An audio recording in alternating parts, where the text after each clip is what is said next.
All right, so recently, I went through a breakup where a girl that I've known for many years, who I had a sexual relationship with for a long time, but we also kind of really bonded on a personal level, on a friendship level, and on it was mostly physical looking back, but it doesn't mean that we didn't spend a lot of time together.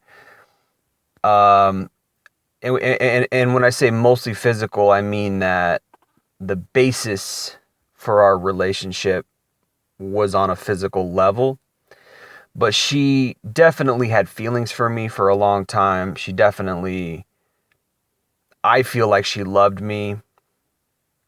But because of the physical nature of our relationship and various other reasons, I didn't want to commit to her. And she had asked me a few times if I would commit to her and things like that.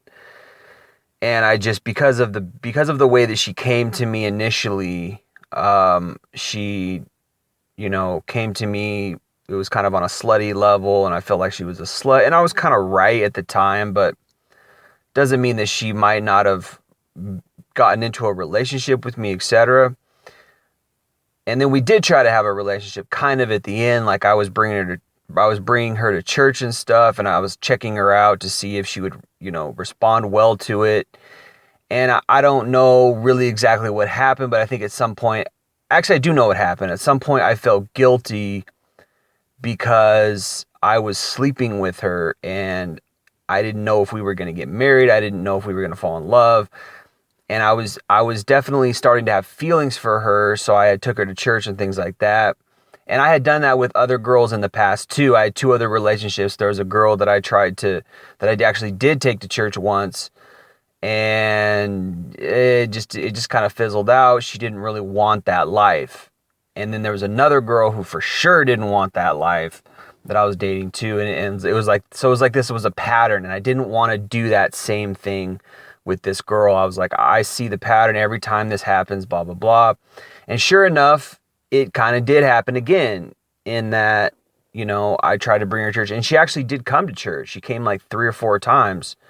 Um, which was maybe encouraging, and maybe I made the mistake, and I'll probably regret this for the rest of my life, but I might have made the mistake to I stopped taking her, and the reason why I stopped taking her was because, like I said, we were having a sexual relationship, and I felt guilty, and I was like, well, I should probably marry her, but I wasn't sure if I wanted to marry her. I wasn't sure that she wanted to go to church. I wasn't sure that she even wanted any of it. So eventually she just kind of broke up with me, saying that I was never going to be with her. I didn't want her, or something like that. And she may have had a valid case for that. I wasn't locking her down. I wasn't, it was just because I was just nervous, or I don't know if I was nervous, but I wasn't sure, and I didn't know that I loved her. But then when she was gone, I missed her, and I was like, I think I do love her. And so I tried to get her back. And by the time I tried to get her back, she was already moved on with some other guy.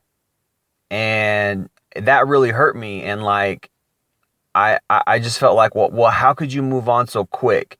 And it was only like 6 months, and she had known me for like 5 years and things like that. And I guess, at the end of the day, she was always just a fast girl. And, in the sense that she was always jumping from guy to guy. Like there was always a new guy in her life. She moved on quick, I guess. You know what I mean? It's like these girls today, they're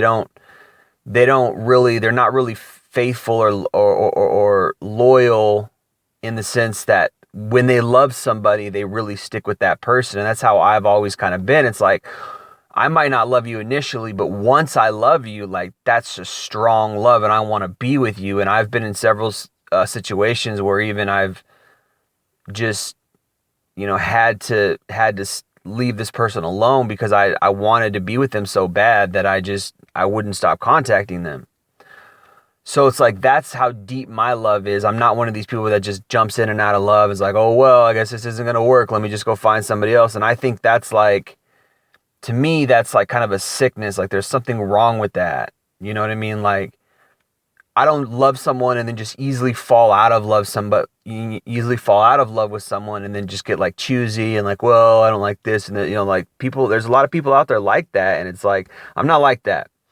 So, but anyway, long story short, you know, it took me a few years, but I finally got her back and she came back and she was living with some other guy.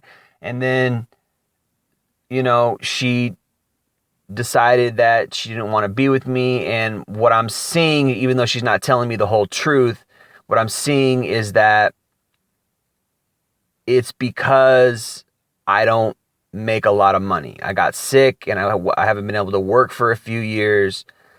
And, you know, my family's taking care of me. And so I don't make a lot of money. And I think that's a reason why. And because this guy that she's living with offers her a house and he's got a job. So I'm hurting, and I'm like, well, she doesn't want to be with me, and she came back, and then she, you know, we cuddled, we spent time together. She said she loved me. She was gonna move out, and she was like super close to moving out. And then she didn't, and she was like, I'm scared because of finances, and I don't think I can do it because I don't know, I don't make enough money. And it's like, I know she did make enough money. Yes, she wouldn't have like a lot of money left over. Like all her money, her personal money would go to bills and food and stuff like that. So I think she could make it. And I said that I could put up like $500 a month, and I could, and I can. It's just, and that would put her over the top. It's just, I don't think she trusts me. I don't think she trusts the situation because I'm sick and I get money from family and things like that. So she's thinking like, oh, I don't know. You know, what if something happens? What if you can't pay me? And that's valid. You know what I mean? That's valid. But I just know that it would always work out, you know. And I could even work part-time or something like that. It's just, it's like, on the one hand, like, okay, like that's a valid point. Like, I get what you're saying. Like, yes, money's a concern. Like, you know, I understand where you're coming from. It's a scary thing. I get it. But if you love somebody, you want to be with that person no matter what. Like, I'm not saying you have to lose your job or lose your home or be homeless with that person. Like, I don't think that would happen. I just think that if you love somebody, you want to be with that person no matter what. You don't choose not to be with that person and choose to be with somebody else because somebody else has better money than that person. Like, there's something wrong with that. Like, fundamentally, that's weird.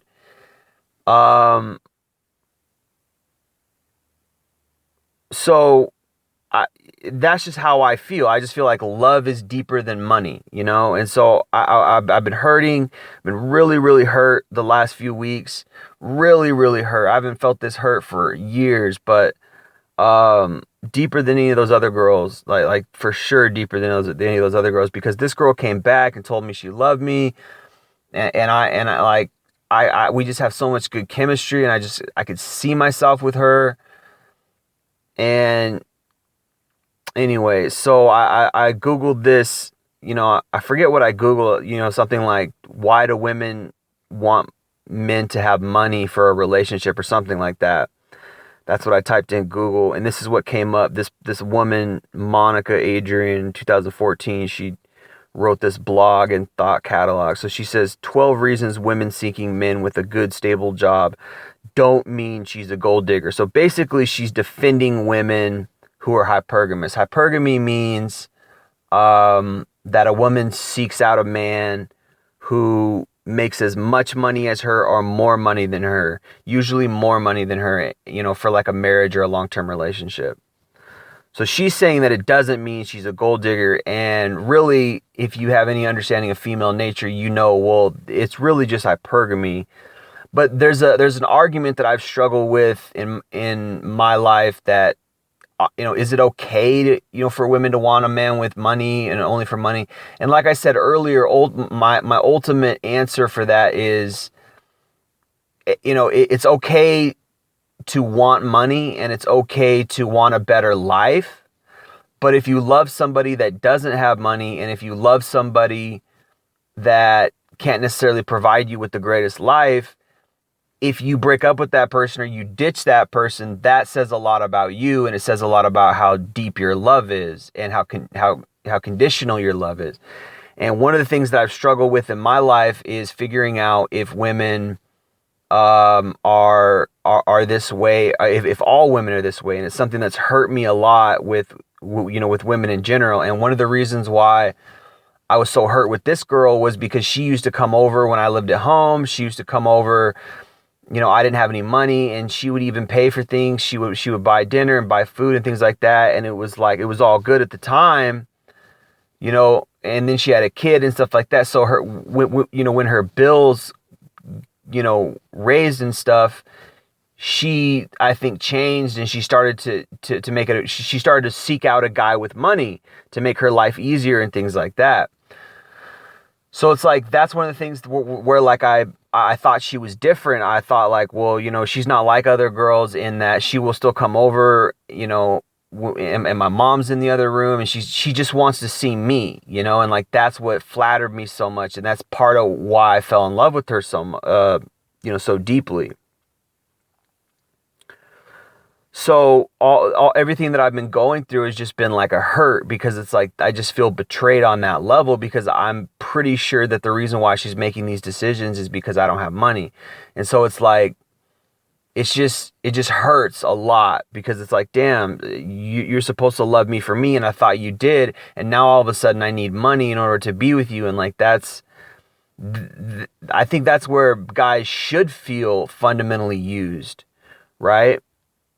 But this woman's trying to make a case, and she's trying to say that no, it's okay. If I can get my internet to work here. She's trying to say, no, it's okay. And she lists reasons. So I might have to restart this. Okay, let's see. Okay, so she says, a woman who wants a financially secure man is not necessarily a gold digger. In fact, most are not, and it's a common and unjust misconception. Oh, really? So you're going to make that case. Okay. It's pretty rare you'd find a girl who is willing to have sex with a guy she doesn't have any emotional feelings for, just so she can have some nice dinners and maybe a few shopping trips. I don't know if that's so rare. I think that happens a lot. The definition of a gold digger is essentially a prostitute. It's a derogatory name that is usually unwarranted and definitely misused. And to guys out there, if you're not making heaps of money, I wouldn't flatter yourself that that's all she's after. If it were, she could probably find richer. It's important to her that you have a good job for one or more of the reasons I've come up with below. So she's really defending the fact that women are hypergamous. She's defending the fact that women are, a woman's love is conditional on the fact that a guy has money or not. Now, she's trying to make the case and say, well, they're not only after money. They still want an emotional connection, but money is still connected to that. So she's going to try to make that case, but this whole article is really still founded upon the fact that money is connected to that. Now, she comes up with some good reasons per se. But I'll talk more, but okay, so let me just keep going.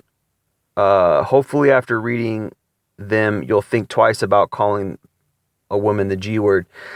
Now, there's a fine line between a gold digger, like a bona fide gold digger, like the ones you see in Hollywood and Housewives or whatever, and then a girl who's like, it's a requirement that a man have money. Like, there's a fine line there. Like, I get the points that she's going to make. This isn't working very well, but so a guy with a good job is more likely to commit than one that does not. I'm not going to read that because that speaks for itself. This isn't really working very well. Let me try to restart this. Oops. I'm going to try to reload this. These blogs don't work very well.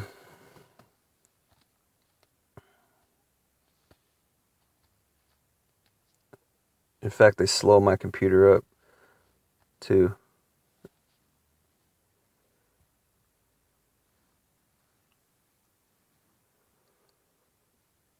Yeah, blogs for some reason always are super slow. Okay, so this is starting to work. Okay, so yeah, number one was a guy with a good job is more likely to commit than